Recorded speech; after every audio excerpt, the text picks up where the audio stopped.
صحابہ اکرام کی محبت ہمارے لیے کتنی اہمیت رکھتی ہے میں آپ کو بتاؤں۔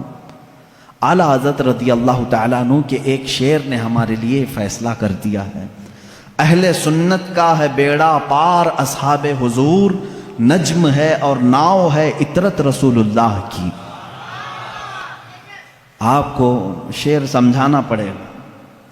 اعلیٰ حضرت رضی اللہ تعالیٰ عنہ کے ہر شعر کو چاہے سمجھ میں آئے نہ آئے، سنی سبحان اللہ کہتا ضرور ہے، کیونکہ اس میں عشق کے کچھ جام بھرے ہوئے ہوتے ہیں، پھر بھی مجھے سمجھانا چاہیے۔ اللہ کے نبی صلی اللہ تعالیٰ علیہ وسلم نے اپنی زندگی پاک میں دو جماعتوں کی بڑی فضیلت بیان فرمائی، دو جماعتوں کی بڑی فضیلت بیان فرمائی۔ ایک صحابہ کی جماعت ہے اور دوسرے اہل بیت کی جماعت ہے۔ رسول اللہ صلی اللہ علیہ وسلم کے گھر والے جو ہیں ان کو اہل بیت کہتے ہیں، اور صحابی کی تعریف تو میں نے ابھی بتا دیا کہ جو رسول کریم صلی اللہ علیہ وسلم کو حالت ایمان میں دیکھے ہوں اور حالت ایمان میں ہی دنیا سے رخصت ہوئے ہوں۔ دونوں کے بارے میں رسول کریم صلی اللہ تعالیٰ علیہ وسلم کا ایک ایک فرمان سن لیجیے، ایک ایک حدیث دونوں کے بارے میں بتا دیتا ہوں۔ صحابہ اکرام کے بارے میں میرے آقا صلی اللہ علیہ وسلم فرماتے ہیں، اصحابی کالنجوم بأیہم اقتدیتم اہتدیتم، میرے صحابہ آسمان کے تاروں کی طرح ہیں، تم جس کی بھی پیروی کرو گے ہدایت پا جاؤ گے، جس کے بھی پیچھے چلو گے ہدایت پا جاؤ گے۔ میرے عزیزو، تاروں سے مشابہت اس لیے دی گئی کہ پہلے دور میں ایسا ہوتا کہ لوگ اپنا راستہ تاروں کو دیکھ کر کے ہی منتخب کرتے تھے۔ ستارے آج تمہارے لیے دیکھنے کی بھی فرصت نہیں، تارے چمک رہے ہیں کہ نہیں چمک رہے ہیں، تمہارے پاس گوگل میپ آ گیا نا۔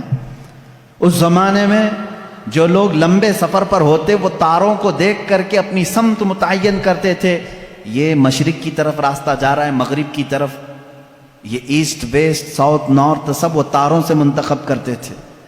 عرب اس معاملے میں بہت مشہور بھی تھے، معروف بھی تھے۔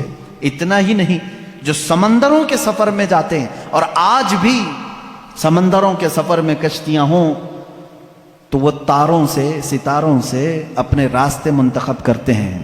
جو تاروں کا علم رکھتے ہیں انہیں معلوم ہے کہ کون سا تارا چمکتا ہے اور وہ کس سمت میں دکھاتا ہے راستہ۔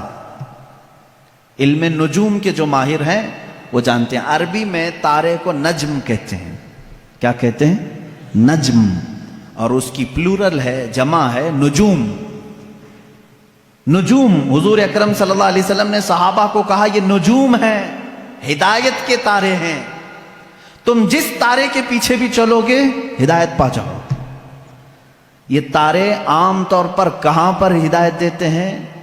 کشتی میں، سمندر کے سفر میں بہت زیادہ ان کی ضرورت ہوتی ہے، کیونکہ راستہ چلتے وقت ہو سکتا ہے تم کہیں کسی سے پوچھ کر کے راستہ طے کر لو گے، سمندر کے سفر میں کوئی ملتا نہیں سوائے مچھلیوں کی، کسے راستہ پوچھو گے؟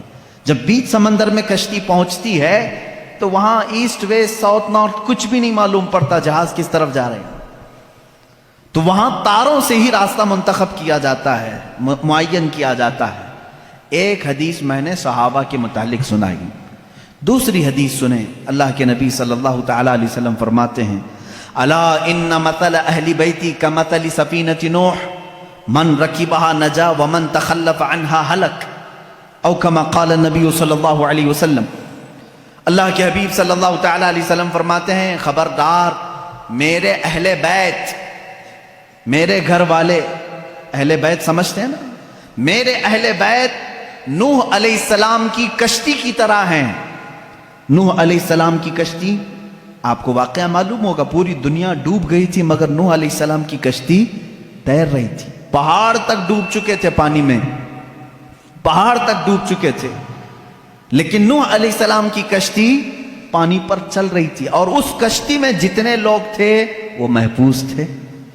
اب میرے آقا صلی اللہ علیہ وسلم کی حدیث سنو، فرماتے ہیں رسول کریم صلی اللہ علیہ وسلم، میری اہل بیت، میرے گھر والوں کی مثال نوح علیہ السلام کی کشتی کی طرح ہے، جو ان کے ساتھ ہو گیا وہ نجات پا گیا۔ جیسے جو نوح علیہ السلام کی کشتی میں بیٹھا وہ ہدایت پا گیا، صحیح طریقے سے باہر نکل گیا، اور جو اہل بیت کا دامن پکڑا وہ نکل گیا۔ یعنی اس دنیا میں گمراہ ہونے سے محفوظ رہا۔ اب دیکھیں اس کو کہا ہے کشتی، حضور اکرم صلی اللہ علیہ وسلم نے اہل بیت کو کیا کہا ہے؟ کشتی، اور صحابہ کو کیا کہا ہے؟ نجم، ستارے۔ ستاروں کی ضرورت اسی وقت ہوتی ہے جب کشتی سمندر میں ہوتی ہے۔ دونوں کی مماثلت دیکھیں، سمندر کے سفر میں۔ اب یہاں سے ایک بات سمجھ میں آئی کہ اگر تمہیں سمندر کا سفر کرنا ہے اور تم کہتے ہو صرف تارے دیکھ کر کے میں چلوں گا، ڈوب جاؤ گے۔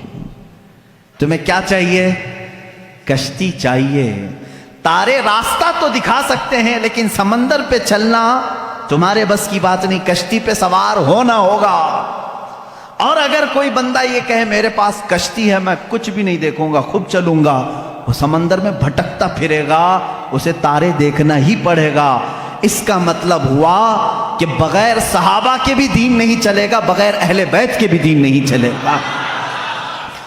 تم اگر اہل بیت کی محبت کے دعوے دار ہو تو صحابہ کو بھی ماننا ہوگا، اور اگر صحابہ کی محبت کے قائل ہو تو اہل بیت کا دامن بھی نہیں چھوڑنا ہوگا۔ اسی لیے اعلیٰ حضرت نے فرمایا، یہ دونوں لفظ یاد ہو گئے، کشتی کو ناؤ کہتے ہیں، کشتی کو ناؤ، اور صحابہ کو حضور نے نجم کہا ہے۔ اعلیٰ حضرت فرماتے ہیں اہل سنت کا ہے بیڑا پار، اصحاب حضور نجم ہے اور ناؤ ہے اطرت رسول اللہ کی۔ یہ صرف ہم ہیں کہ ہمارے پاس صحابہ کی جماعت بھی ہے اور اہل بیت کی جماعت بھی ہے۔ ہم شیعہ رافضی بھی نہیں اور گستاخ صحابہ بھی نہیں، ہم اہل بیت کے دشمن خارجی بھی نہیں اور صحابہ کے دشمن شیعہ رافضی بھی نہیں۔ الحمدللہ ہم جہاں صدیق اکبر کی امامت کو تسلیم کرتے ہیں وہیں حیدر کرار کی ولایت کو بھی تسلیم کرتے ہیں۔ ہم جہاں سیدہ کائنات فاطمۃ الزہرا رضی اللہ تعالیٰ عنہا کو سلام اللہ علیہا کہتے ہیں، انہیں جنتی عورتوں کی سردار مانتے ہیں، وہیں ام المومنین عائشہ صدیقہ کا بھی احترام کرتے ہیں۔ یہ اہل سنت و جماعت ہے جو درمیانی راستے میں ہے۔ میرے عزیزو، ذرا ادھر ادھر ہو جاؤ گے تو قدم ڈگمگا جائیں گے۔ کبھی ایسا ہوگا کہ کشتی میں بیٹھے تو ہو لیکن تمہیں تارے نہیں دیکھنے ہیں، نہیں ہم کو صحابہ کی ضرورت نہیں، بھٹکتے رہو گے بھٹکتے رہو گے، کہاں جا رہے ہیں پتہ ہی نہیں چلتا۔ ایسے ہیں آج شیعہ بھی ہیں بیچارے، بھٹکے ہوئے ہیں، انہیں پتہ ہی نہیں ہے مغرب میں جانا ہے کہ مشرق میں جانا ہے۔ صحابہ کی اگر ہدایت ساتھ ہو تو کشتی پر بیٹھا ہوا آدمی منزل مقصود تک پہنچتا ہے۔ حدیث پاک ہے اللہ اللہ فی اصحابی، حضور اکرم صلی اللہ علیہ وسلم نے فرمایا اللہ سے ڈرو، اللہ سے ڈرو میرے صحابہ کے بارے میں، میرے بعد میرے کسی صحابی کو گالی مت دینا۔ میرے آقا صلی اللہ علیہ وسلم فرماتے ہیں جس نے میرے کسی صحابی کو گالی دی اس نے مجھے گالی دی۔ اللہ کے نبی صلی اللہ تعالیٰ علیہ وسلم کی شان میں کوئی گالی دینا پسند کرے گا؟ خود حضور اکرم صلی اللہ علیہ وسلم نے فرمایا میرے دوستوں میں، میرے صحابہ میں